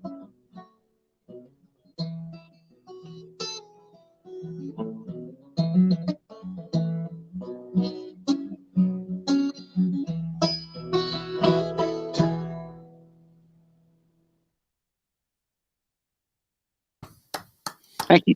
Very nice. Excellent.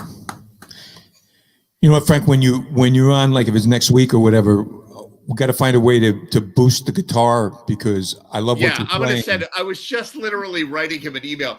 I haven't done this in a long time. I remember back in the early days of Jam TV, like how many, like it became a tech support nightmare of getting people up and running and their video working. So I'll send you some pointers on how to make it work better. Oh yeah, absolutely. I mean, full disclosure, I was honestly just expecting to be a fly on the wall There you go. watching this thing, so I just did it through my phone. I'm glad you got to play. So I mean, I've got an audio interface I can run through. So I've got the whole, right. I got all that crap over there. Yeah, right.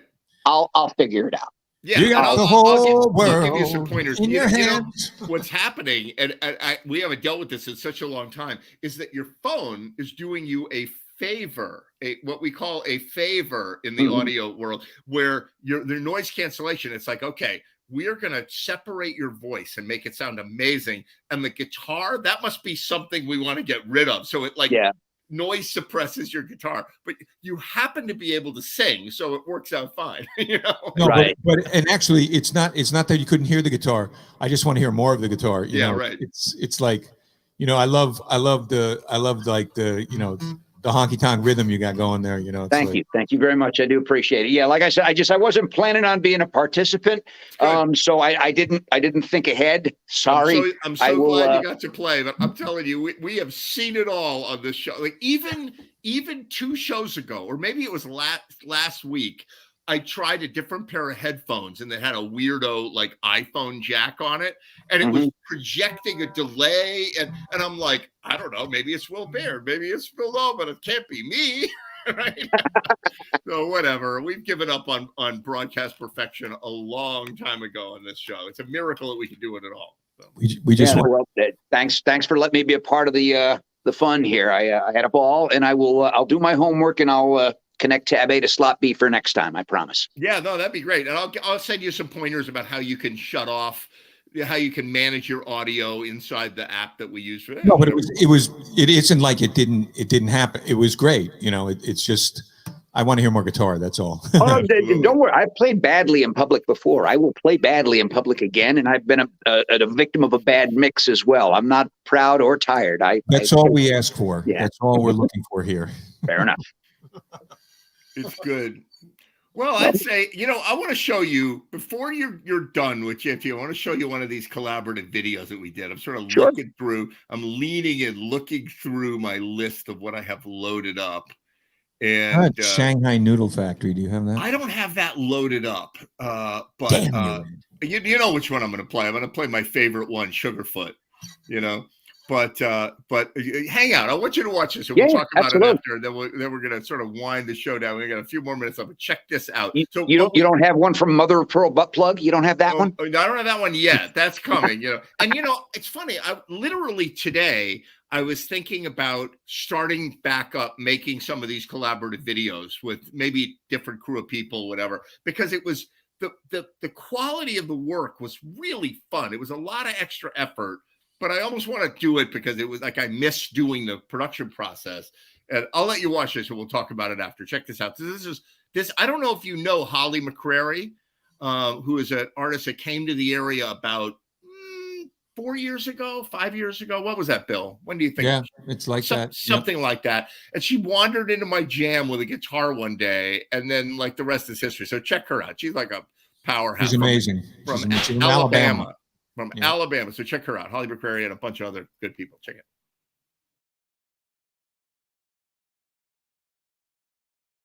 Sugarfoot called me last night. Said his girl called him. Said, can I come over? He said, yeah.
me crying just like a baby.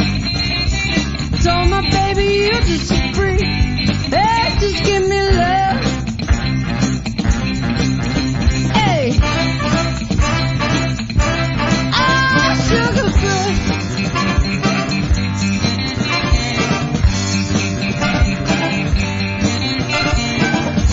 Hey, where my horns at? You with me? Yeah. You with me? Yeah. You ready? Yeah. I said no, baby. Give it your loving. I need it. I'm squeezing. I'm touching. I'm rubbing. I told you. Come on out here, baby. You gotta give me my sugar. Wow! She give me love. Hey!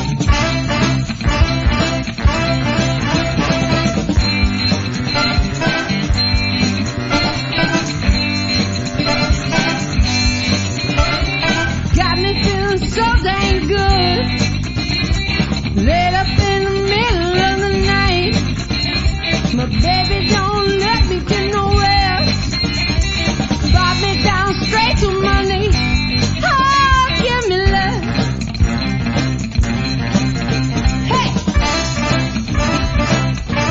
Oh, sugar foot.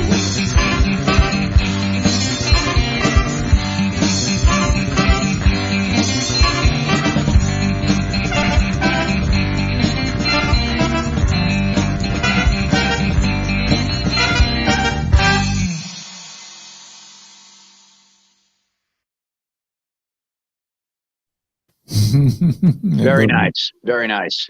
Love that. Yeah, we all had nothing going in our Oh, lives. of course. We Yeah. were stuck at home, and so the story is that we started making them with. I started doing them with a guy named Mike Baumel, who very unfortunately passed away at the tender age of 51 in the middle of all this, not of COVID, like just a terrible thing. And we started doing these videos together, and then it just snowballed, and other people got involved in producing them, and we brought like people we knew, like fans of the show would join in, and I miss that process. So maybe maybe your phone will be ringing, both you guys. Yeah, that's it. Hey, why not? I mean, I certainly, there was a lot of stuff that happened with that. Cause when this whole thing started, my daughter, as I was saying, she's 15 now. Right. She was just starting to really begin a musical journey at that point as a, something beyond school. And she actually joined the local School of Rock thing that's going on. And their first couple of shows were built in that exact same format, where they would literally record a video of themselves to a click track. Yep. And then they emailed it in, and then the people at School of Rock had to, slam them all together to try and make it. And that was like the first 2 shows that she did at School of Rock. And now, thankfully, they're back to doing stuff. She's actually playing the show that she's doing now. She's doing a funk show actually at the Space Ballroom on, I think, the 29th over in Hamden. So that's the next School of Rock show that she's going to be doing. Nice. And I think actually she wants to borrow my Les Paul for that one as well. We'll have to see whether or not it's going to make it out the door. Nice. Yeah, right. So, yeah, she came. Can I use the Precious, Dad? Which is what I call it. So it's not like it's a 59 or anything, but it's the only Les Paul I'm ever going to be able to afford. So, but on the flip side, how awesome. Like on the flip side, just how awesome that she wants to use it. She's playing in this, it's because nothing's more fun than playing with your kids. Like that's absolutely. 1,000%. Yeah. So and just to put it in perspective, for Halloween, School of Rock also had a show. So she borrowed the guitar for that. And she went as Jimmy Page from the Albert Hall show from 1970. So with the same sweater and did, like the hand motions and stuff that he did, the whole deal. So that's really cool. I feel like I've done something right as a parent. So it's that's nice. Really cool. Except, you love your daughter. And if the strap breaks on that guitar, like what's going to happen to your family? I don't know. Well, it wouldn't be the first time that things dropped. The tuning pegs don't match for a reason. So it's just we'll call it. We'll leave it up to Kismet, but don't put the Maloik on me. God damn it. Yeah, I'll do that. I'll definitely do that.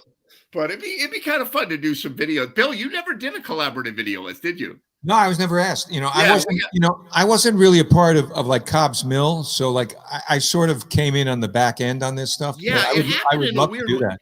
And part of it too was a lot of the people that, like, if someone played a guitar and, you know, then we're like, all right, they already have their moment and they got their 2 songs on GMTV or they got their whatever it is.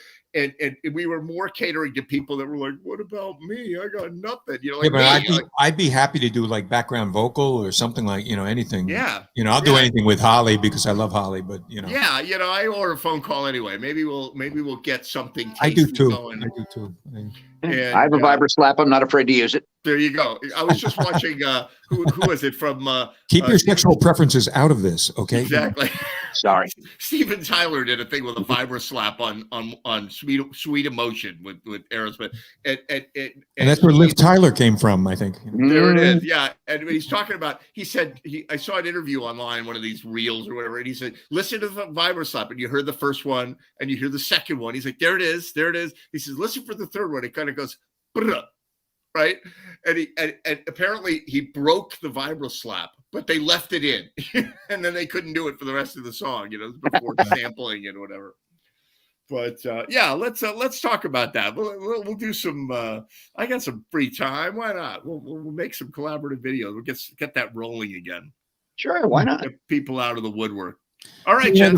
the funny thing is about what COVID did also, you know, the plus side of that is it created a whole bunch of new avenues that people then had to, you know, concentrate on and work towards. And, you know, if this is all you could do, it's all you could do. But on the other side of that, you learned how to do that. And that could have applications that aren't based on a pandemic, you know, like they're, you know, Right. I mean, my friend Crispin, he lays more horn tracks down remote than he does, you know, he doesn't go into studios anymore. He basically does almost all of it remote.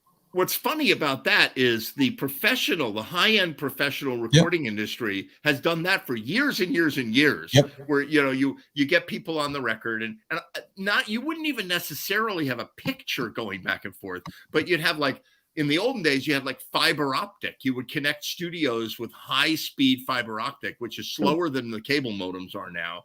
And you would be able to record the tracks and you'd be able to get them in high resolution without having to do mailing. And they used to do it through phones. They used to do, you know, and you know, sometimes that works fabulously, and other times you end up with ebony and ivory. And there you go. Yeah, the ISDN line, or a Mojo. ISDN T1 lines and all that stuff. Yeah. In the ancient times, but we'll get some of that going again. That sounds good. I'm going to leave you. End of Jam TV show 132, and we'll see you soon. Great to see you, Frank. I'm glad you participated this week. Frank, nice to meet you, man. Likewise. Thanks for letting me be a part of it. It's fun. In some context down the road somewhere. Yes, we will definitely. It's nice to have you. You got the weird sense of humor that fits in really nicely here at Jam TV. So hope to see you again soon. I'm going to leave you with one more. Actually, a traffic video that we did, a collaborative video, and Holly's on that one too. So great to see you, gentlemen, and I will see you soon on Jam TV. Bye-bye.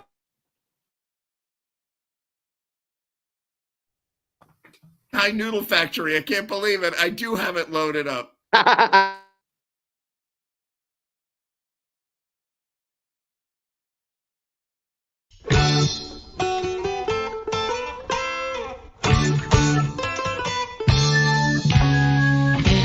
Shanghai noodle factory, place where I once used to be.